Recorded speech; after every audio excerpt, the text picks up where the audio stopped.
Subscribe, love, like. We're sponsored by the Spunk Lube and rebroadcast by the Demon Seed Radio Network. We could not do any of this without you guys. Thank you so much for listening.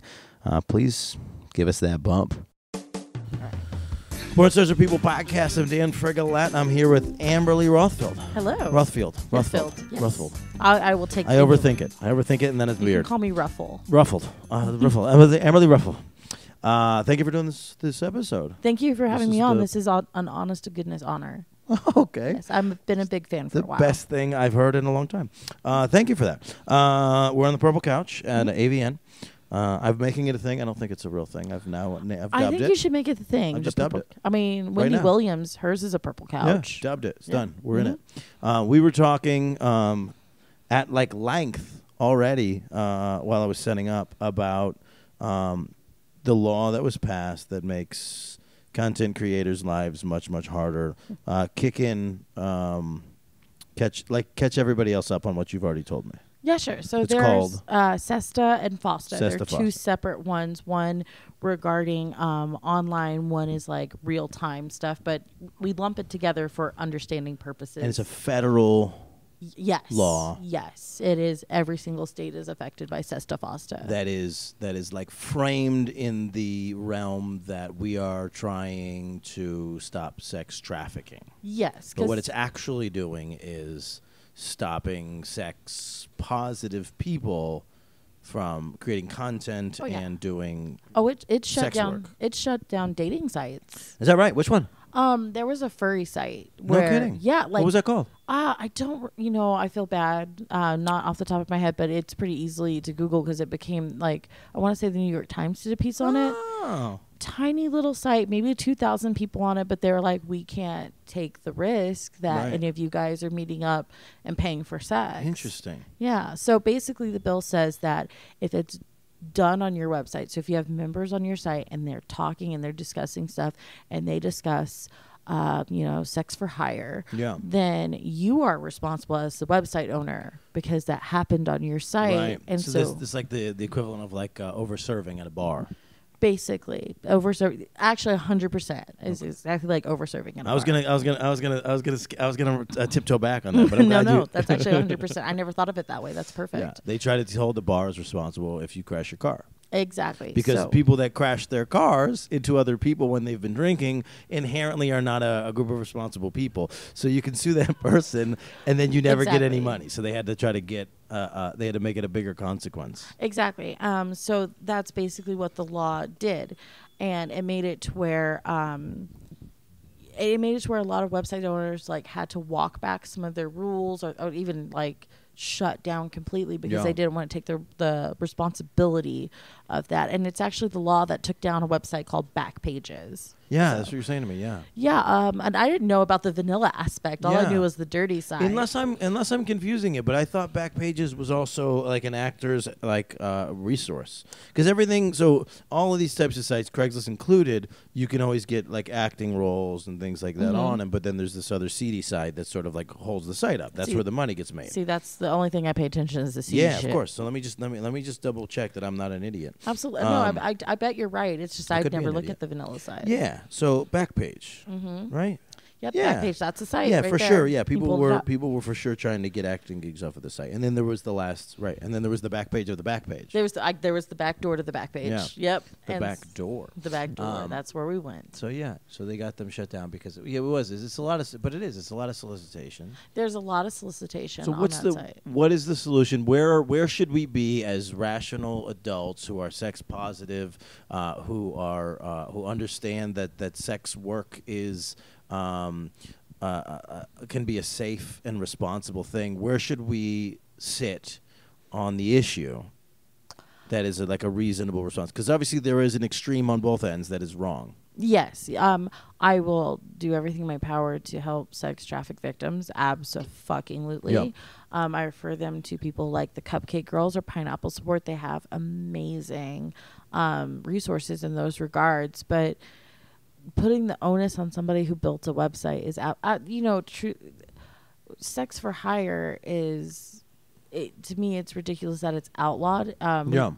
Prohibition doesn't work. Hence why Right. we still have alcohol and Yeah. tobacco and everything. Well, I'm starting a very safe for work podcast that is going to look at what happened to Italians coming to this country as immigrants and what we did with the thing. Ooh. And prohibition, in some of the research that I found, was actually more of a racist response to immigrants coming over. And they were like, we don't want you to like drink and have fun and fuck our people. Exactly. And it made it worse. Because now women could go to the speakeasy because it was all illegal.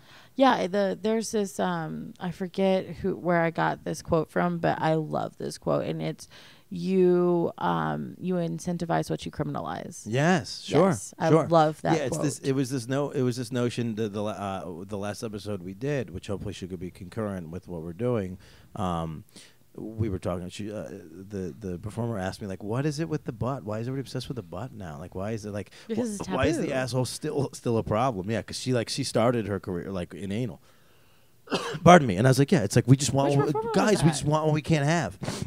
My brain is so fried. I can tell you right now. That's But because that's rare. Most performers won't start with anal. yeah. Well, not necessarily that she started. Maybe I misunderstood, but that like at least like okay. she's been there, done that. You know what I mean? Adrena Yeah. Winters. Oh my God, I love her. She's fantastic. She's fucking She's adorable. phenomenal. And then when you're adorable and you have a British accent, I get like weird and I don't know how to handle it. So that episode, if you guys watched it or heard it, I think I'm a weirdo in it. No, she's fucking hot and I love honest. it. Yeah. I've spent the last couple of days with her, and like Yeah. I've been a weirdo. So Yeah. you're not a weirdo. She's fantastic. Yeah, she's Maybe cute. put this one out first as preface. No, I can put them in order. No, I'm kidding. But yeah, okay. So again, it's like where should we be positioned? Like, is there a version of this law that is not targeting sex workers and is actually could solve a problem, or is this all designed to fuck up sex workers? I'm gonna admit that I haven't read through the complete Sure. thing, but I have I not understand. seen Yeah. any part of it that actually stopped sex work. In fact, most vice units say it made it worse. Yeah. In terms of sex trafficking, because what they used to do is they would scan back pages and they would scan Craigslist. Craigslist got rid of their dating stuff almost The completely. kind of casual encounters, right? Because some shit went down. Some murder shit went down. Well, that was quite a few years back. But in regards to Sesta Fossa, they closed down even more of their sites. Sure. So what Vice used to do is scan those pages for those girls' photos and missing persons reports, and then they would set up a John to go be with that girl, and they would rescue them. Interesting. Yeah, and So for the actual traffic situations, yeah, they saved so many people. No now kidding. this is further underground, and we don't know where it's happening. Right. Yeah. So we have less information. I see. Exactly. I see what the trouble with that is. All right. Oh, There's a lot going on. There's a lot going on. it's okay. So what else? How long are you in town? In town. Yeah, do you don't live here. What's that? You don't live here. I don't live. I used to. Yeah. Yeah, I lived here for 5 years. We can take it. Let's take a TO. Okay. And we're back. AVN gets very Loud. wild and Yeah, exciting. wild is a good word. Well, there's a bunch of people, and this is the thing I like to say in comedy a lot of times. Is like, where did you learn to whisper? Where did you learn to whisper? Yeah, we'll be at comedy shows. People will be right next to each other. And they're like, "How are the chicken wings?" And it's like, why are you doing this? I don't know. What other attention do you need? That's So there was a little bit of that. Also, I don't even because I was on a different floor the other night, and that person lives on another floor. That's like so it's a lot. That's anyway, hysterical. where were we? Where were we in the chat? Just a foster. Vice units. Vice units, and then the ability to do the research and safely get people solve back. the problem. Yeah. Mm-hmm.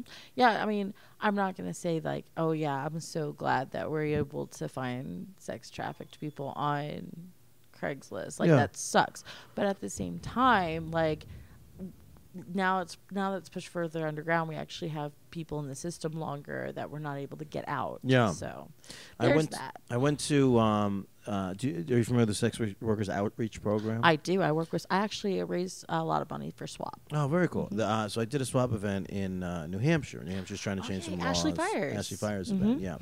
And we did it on the day. I can't remember what they called it. XBiz. I filled in for her panel at XBiz that's because great. she was up there. Yeah. Yeah. So, but we did it on the day of not celebration, but of awareness. Sex Workers Awareness Day.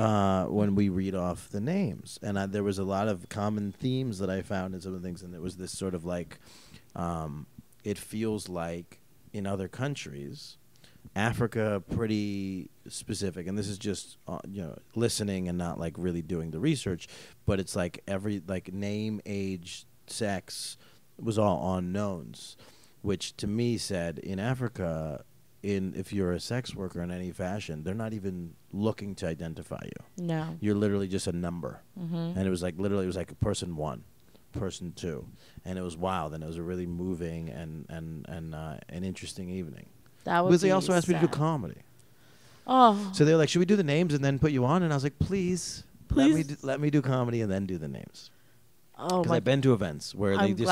I'm glad that they honored that. Because they've been to events where they go, we did a benefit for a child with cancer, and they did the whole video. They did the whole cancer video. And then they're like, and now comedy. And we were like, wow. We had a moment like that at XBiz. Yeah. At the awards ceremony, they played everybody that had recently passed away. I was in tears because I had 2 friends that I was pretty close to pass away. Where do they put it in the show?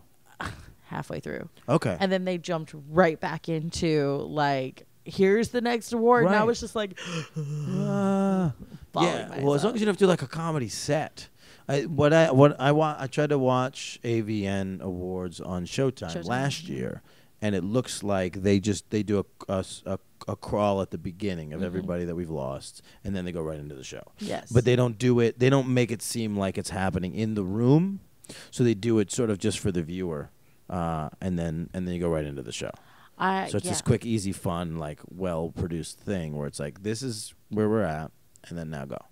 I feel like somehow, even if they do it like where the people that are in the room can see it happening in the beginning, it fits better than like mid-show when you're like, everyone's pumped up, they're excited, they got awards, and now I'm sad my friend's dead. Right.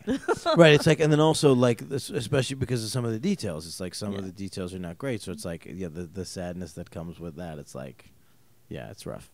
Exactly. Middle of the show's not the move. Yeah, exactly. That's my only criticism. The XBiz Awards was fabulous. Yeah, last week. It was last week. It was absolutely fabulous. That was the only part where I was like, why?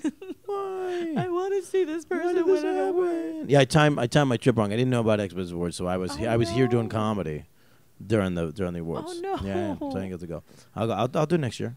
I'll figure it out. One by one. One by one. Slowly. Exactly. I basically do, I'll do like 2 conventions a year so I don't totally immerse myself in this thing. I do like 19. Yeah, well this is your whole thing. This is your whole everything I do. So I'll do 2 and I'll just get enough episodes to coast the year and just produce a lot of content that way. And is that how you do all your shows? Yeah, I'll do 20 in a row. Wow. Yeah. That's a lot of coffee. So sometimes you're watching and you're like, why is Dan asking the same questions? It's like, I don't have a brain anymore. I've been interviewing people for 20 hours straight. I got nothing bless your left. heart. Yeah, I've gotten better. I've gotten better at being the facilitator of the podcast. But it is. But yeah, because there's not a lot. If I go to like a 3rd convention, then people are like, hey, do you want to shoot content? And I'm like, listen, I'm just here for the comedy and the podcasts. I don't want to get pulled into the industry. Nothing wrong with that, but it's not my dream. I was gonna say you're kind of cute. It's not my dream. It's like I'm not gonna half-ass it. It's difficult being a guy in the industry. Period. Yeah. Like they have actually like a really tough job. Yeah. Yeah. A lot of people think it's just like straight sex, but it's like you bang for like 10 seconds. Yeah. Okay, switch positions. Bang for like what seems like 10 seconds. Okay, switch positions. Is this comfortable? No one's comfortable in this position. You're saying it like it's a bad thing, but it sounds great. No, but I did. This was a through line in one of the episodes where we were talking about like just like. Yeah, the dudes are just pieces of meat, like to get like raspberries and like scars. Like it's like there'll be like a lot of like floor scenes. So you like watch you like watch one and like dude's whole leg is a bruise. Yeah, that happens a lot. Other than that, I think it looks like a pretty good profession. I'm sure it's fine. Indeed. I'm sorry. That aside out of the way. So your involvement on this thing, are you telling me that you've moved out of the content creation part of it more than anything else? I refuse to do it completely. Okay.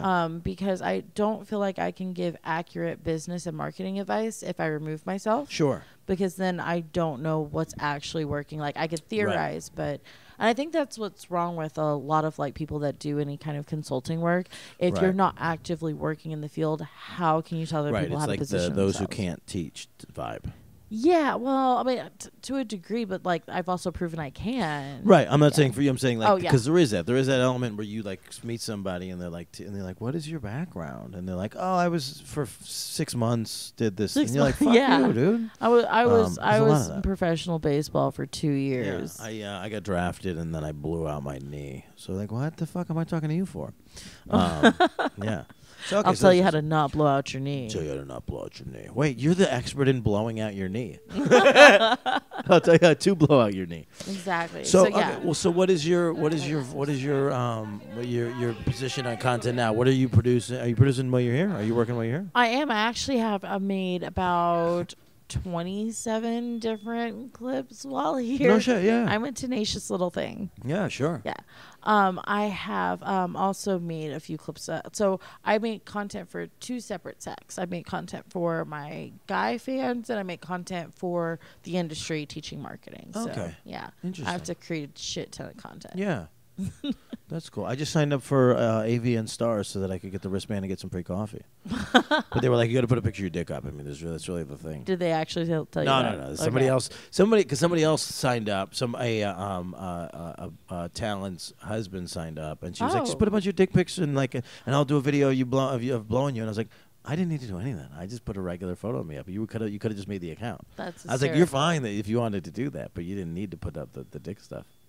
That's hysterical. I do send out semi nudes for Dunkin' Donuts gift cards, though. I will say that. Oh, okay. It's my first time admitting this on the podcast. Have you actually done that? Yeah. That's so fabulous. There's somebody I was hooking up with for a while in Albuquerque, and I've never been back to Albuquerque again. And she was sending me all this stuff from like her T-Mobile. She knows I'm a fucking Dunkin' Donuts whore, and I was like, listen, if you keep sending me the Dunkin' Donuts, I'll keep sending you nudes.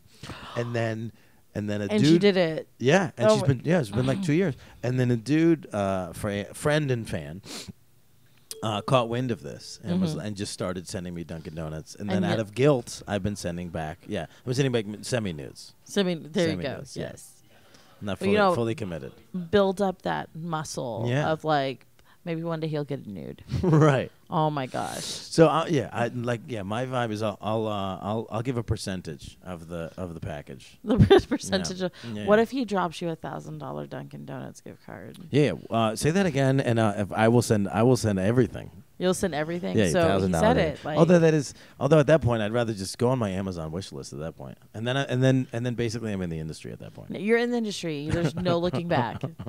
I've monetized it. You've monetized it. You've already monetized it. Yeah. Just saying, like $1,000. That's what it takes to get the full nudes. Yeah. I might be down to make this happen. Yeah. Let's do this. I'm gonna read your book as well. Let's talk about this. Oh, my book. You put out a book. I did put out a book. Because you said you were just sort of writing tips and then you looked down and you had 250 pages. Yeah, I had 250 pages. I was top model on multiple sites, and I just put it together, not thinking anyone would really read it. I put it out for free. Got 10,000 downloads in a month. And then it was a donation-based download or? No. You did it free? Free. I mean, technically, it's on Gumroad, so people could pay, but, not. So you gave it out for 10,000 people for free? For free. And, I mean, I think a couple of people paid $5, but it didn't amount to, like, more than $100. Yeah. And then I put it on Amazon. It became the #1 business and marketing book for the adult industry. And now it's not free? I mean, no, it's still free. You can still get it. It is still free. Yeah. I figure, like, if I started it for free, I'm not going to, like, walk that backwards. That's fair. Yeah. And also, like, the title sounds like a used car salesman. So I figure if I put it out for free, you read through it, you see I'm not bullshit, you may want to buy it. What do you get out of the thing? Out of what? The free? Yeah. Okay, so when I put it out, I just did it because I didn't think anyone would read it, so I didn't see the point in, like, paying for it. But I continue to have it for free because now it's a loss leader, which is a marketing term for it's something I'm willing to lose in order to gain customers. Got it. Mm-hmm. So we'll book you at a separate convention. And do you do any talks at these conventions? I did 2 panels at Expo. You stepped in, yeah. Yeah, I did 2 panels. So I had a panel already booked, and then Ashley Fires. And so what was the content? Social media marketing in 2020, and then the one I stepped in for Ashley was content creation. Okay. Mm-hmm. Very cool. Yeah, I was very honored. What's the crux of the content creation? Is that you're trying to is it more, as a creator, do you want to lean into whatever you're comfortable with, or do you want to figure out what it is that people want of you and then wedge in there. I say it's a combination of the two. Like, if people want you to do something that makes you, like, for example, what's something you hate to do? Right. Yeah. We don't want you to be uncomfortable. We don't Yeah. want to go outside of the realm of consent. Right. Well, But not it's just also like uncomfortable doesn't necessarily mean like bad. Like, Yeah. I do stuff that's like talking to you right now is uncomfortable because I'm very much an introvert. I have Asperger's. It's hard for me to look people in the eye. Right. Sometimes I'll start flapping my hand. That's uncomfortable, but it's not something to where it's like I would never consent to right. it. And it's not you're not emotionally like traumatizing yourself. Exactly. Yeah, well, you're not traumatizing me at all, Dan. I like to say it's a combination of the two because I know a lot of people that create stuff that just like, for example, my friend, she's really into balloon fetish, and there are quite a few people into balloon fetish, but there's really not enough of a market to sustain her. Sure. So I like to say, just because you like it doesn't mean the people are going to like it, but you've got to like some aspect of what you're creating and also find what people like. There has to be a balance. So I just wanted to check the timestamp. No worries. So how do you... I'm struggling with this myself as a comedian. It's like I'm throwing a lot of darts at the wall, and it's like it's hard to figure out what lands because it's like the way social media changes on a day to day. It's like you could be rocking with something for weeks, and then all of a sudden you post in that same line, in that same realm, same time, same type of content, and all of a sudden you're dead. You're dead in the water. And there's a lot of this, there's a lot of this shadow ban activity that's going on. There's a lot of this sort of like, you could feel getting suppressed sometimes on these sites, and it's a weird vibe. So I'll get like an Instagram block if I unfollow a bunch of people in a period of time, even if it's within their rules. They'll deem me as a bot. What are This is beginning to sound personal. Yeah, but I'm gonna, I gotta phrase it from that standpoint. It's like, how do you stay informed enough that you're not at peril of these types of mistakes? And it's difficult for the individual creator, which is part of the reason why I started doing what I do, because as an individual creator, you have to learn the latest in content creation. You have to be talking to your fans. You have to be creating content, so on and so forth. So what I like to do is I like to say, you can keep up with me and everything that I'm putting out there, but there's also some other major like industry people that you could be, well, not like adult industry, but like Gary Vaynerchuk puts out a lot of information about different algorithms when it comes to social media. Following people like Jenny Vaughn, she also puts out a ton of content as well. Look for people that like what they do for a living, like me, is looking up social media algorithms. It's more difficult because... Where do you find that information? Where do I find the information? So if you follow Gary Vaynerchuk, you're going to... So when you follow someone on social media, it usually tells you these are the people you to follow next. Yeah. And so what I do is I start looking at their content and decide whether or not... So sorry. No, you're fine. I was suppressing that. I will... When you follow someone on social media, it'll give you a suggestion of who else to follow. I won't necessarily follow them. Right. But I'll look at their content and see if it's content I feel is relevant to me. Yeah. And then I'll follow those people. And I like to say for any subject that you need to be well versed on, have about 5 people that you follow because someone's going to contradict someone. Sure. And you have to pick out the best pieces that fit you. Yeah. So like I follow for social and marketing. You're literally just talking about like watching their YouTube videos and like listen and like reading their tweets. Whatever medium works best for you. Yeah. So sometimes I like to watch YouTube videos, but I know some people that just look at tweets. Yeah, I got a buddy who can learn anything he wants out of watching YouTube videos. It's wild. Yeah, no, anyone can. Like, yeah. I just don't feel like I learned that way. Like my buddy became like a good poker player, like recently. Well, maybe you're someone who has to do something that's written. Yeah. Which a lot of these speakers, for example, Gary Vaynerchuk has 5 books out. Mm-hmm. Those books are fucking fabulous. Yeah. They're dope. And I suggest everybody, like, read them. Sure. But he also does YouTube videos. He also has podcasts. He also does long-form, like, content on Instagram that you can read through. So figure out how you learn best and then devour their content via that medium. Yeah. All right. I dig that. Yeah. For example, you like leaned towards audiobooks earlier in our conversation. Yeah. Is that how you learn? No, honestly, I was just being. I was looking at self-interest because I was like, can I voice your audiobook? I was looking for a job. Oh, you're adorable. Okay, never mind. Sorry. No, I've tried to do the audiobook thing, but I find that I don't. It's so much easier for me to zone out because of all of the things. It's similar to YouTube. You can't really learn via that method. I think I can because I listened to the entire vote for the impeachment. And I picked up so much shit, but I was also I turned it on just thinking like, oh, it's whatever, NPR, it's like whatever. But I listened to the whole thing because it was wild, the themes that I was seeing, and I was like upset, and I was driving, and so I stayed engaged with that. I had like 4 or 5 hours to do to the next gig, so I could see there being the times when I want to do that, but then other times I don't. Other times I just want to jam. Got you. That makes sense. So it is hard, and that's the only time that I have is like the car time sometimes, and then like subway time. The thing is, subway time is so fast that you can't get engaged enough. So that's my fear. But also, this is me making a lot of excuses to never have to get better as a person. No. I would love to not have to ever get better as a person. But unfortunately, that's not an option. All right. Well, so I guess I haven't. Do you think this convention should have more of these classes, learning room type experiences, or do you think this is just kind of like what you said? It's just a different experience, and it doesn't need to be here. I think that it should. I think controversial opinion. Whoa! Well, so they're starting. Do they do kink classes? They do kink classes. So we're halfway there. But the type of classes we don't have is, for example, the average cam model, clip creator, so on and so forth, like independent, just starting out, they don't know anything about customer acquisition or ROI or customer attrition. They don't know how to calculate these numbers. Right. They don't know how to look at their content verticals and figure this type of stuff out.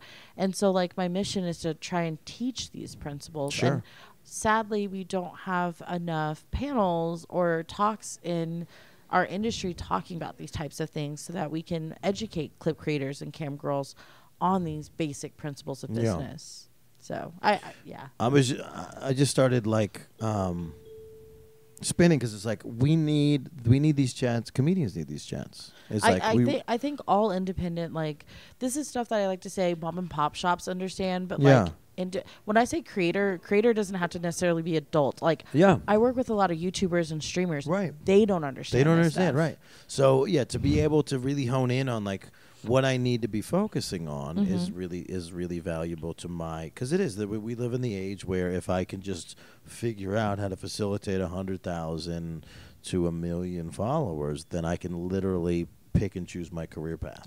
Exactly. That's how comedy works at this point. I mean, the live element is the whole thing. It's going to get booked everywhere. So the way to get booked everywhere is to go, no, look, it's good. If I tweet this one thing, 5,000 people show up within 24 hours. And I really do think, you guys are the brainiacs of this field to figuring out how to get followers. Somebody will get taken down, and then like I'll look the next week, and it says like deleted at 79K, and they're back at 79K. It's like you're crushing it. No, exactly. And the way you do that is, and that's another thing, we don't know to build our own websites. When I started in 2005, all girls knew build your own website, and our sites were ugly. Yeah, but they still converted, and actually, ugly sites still convert to this day. Yeah. Look at Spiegler Girls. He's the #1 agent in the adult industry. Bad website? Dude, the 80s want it bad. And like Alina Lopez is one of his clients, and she went on the Holly Randall podcast, and she very famously said it was one of the first sites that she looked at when she considered getting an agent, and she clicked off of it. She was like, shady, bye. Yeah. And then people were like, no, you want to be a Spiegler Girl. Right. So then she went back and she was like, okay. Are you sure? Right. So but like people don't think, for example, let's say you got deleted tomorrow off of Twitter. Yeah. You would probably be really sad, whereas I'm like, I don't give a shit. And the reason why I don't give a shit is because I drive everything back to my website. Yeah. And on my website, I collect emails. And so if I get deleted off of Twitter, I send off an email and 20,000 people will know. Right. And they will then go back and follow me. I'm about 22,000. I lost 2,000, which were probably bots. Yeah. So, cool. Yeah. Yeah. Right. I like that. So that's one of the things that I teach. And that still could be extrapolated to anything. It could be extrapolated to comedy, to Twitch streamers, to YouTubers. Right. And the power is really in having that direct contact with your audience and also being able to own that contact. Yeah. The guy who did it the best in comedy was Louis C.K. He took it off the table and he said, look, you don't even have to give me I think he like drastically reduced his salary to get Louis because he's like, all I want is absolute creative control. And his thing was he could just decide tonight he's like I want to work out some stuff, and he sent an email to his people in New York, and he could sell out the main comedy club in New York, Caroline's. It's like a 500 seater, and he could sell it out 10 times over an email, and it's like that's what anybody wants, and they would cancel whatever act was on because it's just in their favor. Yeah. And unfortunately, and he was another one that actually pushed. I wish I had something to give you. I'm so sorry. It's okay. Well, yeah, he's another one that actually pretty famously pushed email marketing. Yeah. Yeah, he owned his own audience, and then he released an entire series on his website. Yeah, and people always say he launched Tig Notaro's career by putting up her content that he thought was so important to comedy when she did the cancer speech. Yep, exactly. And people famously tell me like email marketing's dead. Do you know how many people are okay with having their inbox have any emails in it? Most of us don't. And people say, oh, well, only 10% of people open your emails. Okay, well, Nina Hartley, industry like icon, once gave me a hug, and she whispered in my ear and told me, so all you need to do to make it in this business is have 100 customers paying you $50 a month. Right, and there's a British comedian that's his entire thing is like I can make the type of living that I want to make as long as I get this many people to come to my show once a year, and I'm good. Exactly. And so, like, I didn't need that advice when she told me, but I tell it to everybody. So when people say email marketing doesn't work, it's not hard to get 1,000 emails. Yeah. It's not hard. Yeah. So then you take that 1,000 emails, you do your marketing campaign, you're going to have it. And if you're telling me 10% is your opening rate, there's your 100 guys there giving you $50. Right. So you're going to be fine. And even 10,000 emails is really not difficult to get to. So if you have 10,000 people, even at a 10% opening, that's 1,000 people. Right. So anyways, just basic numbers. Yeah. That's how I think. No, I dig that. Yeah. So. Yeah, no, I dig that very much. I mean, that's what I'm trying to get to. I want to figure out the extension of a Patreon that has to do with this content and has to do with comedy content and that sort of thing. And that's what the smart people in my side. And comedy have figured out how to get the right amount of views on Instagram. They've pushed that to a Patreon, and then they're like good podcasters now just on fan base are making $20,000 to $100,000 a month, and like opening entire studios for their podcast, and it's wild. But what's happened in this is like 6 years. Yeah, I think one of the people that most famously did it, Philip DeFranco. Okay. Yeah, like I guess it depends on if you consider video casting podcasting. Sure. I do. It's the same vibe, yeah. Yeah, and like he made a YouTube channel, and like he's basically kind of a news network now. Yeah, that's wild. What's his name? Philip DeFranco. Okay. Yeah, he's a pretty famous YouTuber. This out. Yeah. And it's all. It all goes back to you have to know your numbers in business. And the sad thing is most small creators, we're so focused on creating and like making our audience, dazzling our audience that we don't look at the numbers. Right. You'd be surprised how many people, they're asking me why are they not making money. We run through the numbers, and when we get the numbers back, I'm like, okay, but clearly here's where your gold mine is. And they're like, okay, I made $500 over here and I made $60 over here, and I'm like, but your customer acquisition over here is 6 times lower. Right. So if we pump into this, even though it's the lower amount, you're going to watch that rise. Sure enough, they do that one thing, and boom, they're making more money. Yeah. Mm-hmm. You'd be surprised. How do I steal your brain and then put it in like my computer? How do I do that? The funny thing is I'm Aspie, so my brain works like a computer. Yeah. I dig that. Mm-hmm. What else? I want to ask you all the things. I want to ask you all the things that are only beneficial to me. Are these like weird questions you don't get to ask other people? No, because here's what happens is because of this particular industry, it is very unlikely that I can ask someone on this podcast to do homework before they arrive. Oh. Right? Like a lot of podcasts you go on, like, here's the 12 news stories we're going to talk about. Yeah. Very unlikely that anybody in this industry, because of the pace of which the convention is going on, they're not gonna do the homework. So I decided that was not a valid lane. But also so then if I just pitch like a news story to you as like a viable opportunity for content, and you didn't know the news story, I'm pretty good. I keep up on stuff. But you're the minority. So then if they don't know the news story, then they're like, okay, cool, I don't see that one, and then the chat is done. So my job has been to just sort of dance and try to figure out what you're into, and try to figure out if I can like sit with you. The thing that you're the expert on. Generally, Gotcha. I can't, but I can fake it a little bit. Yeah, you fake it. Fake it a No, little bit. yeah, I feel bad because some people are just like, this feels. I went on the Holly Randall podcast, and at one point, I just saw her face. You can see it because it was video. You can see her face just go. She got overwhelmed?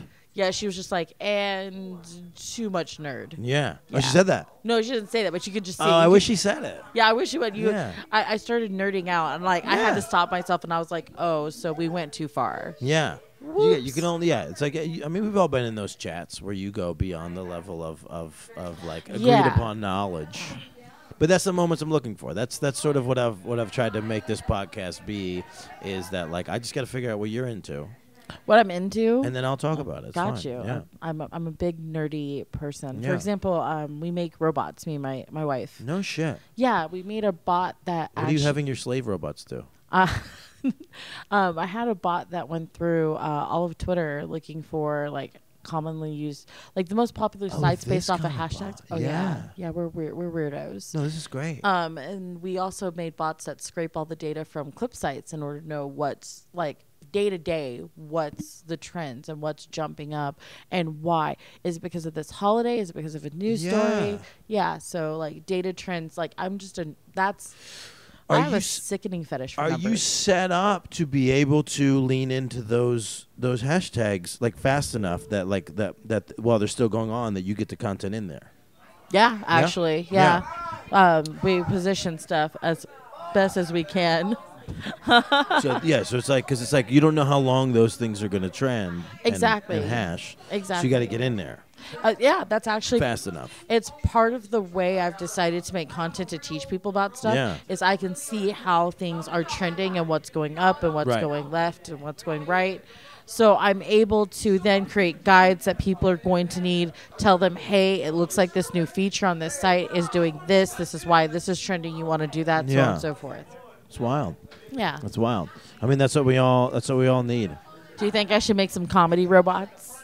I think I would greatly benefit off of those. You want a comedy robot? Yeah. Well, so for me, it's more about the fact that like my act is my act. It's to a certain extent. You're always writing new jokes and doing things, but it's like yeah. What in what way should I be delivering my content over the social medias, and in what way can I best maximize those things that are still within the things that exist, right? It's a wild party. Sorry. So funny. But yeah, so I mean, yes, comedians would greatly benefit from those things. Mm-hmm. Because there's people. It's people that I look at sometimes, and it's hard to look at your own page in any industry. So sometimes you see people that like maybe aren't as far along, and maybe their content you wouldn't say is at the level of what you're creating, and it's getting all these looks, and you just scratch your head and you can't figure out why this person's crushing. And I get that a lot. I have a lot of people that are like, oh my God, I know my content so much better than this person. Yeah.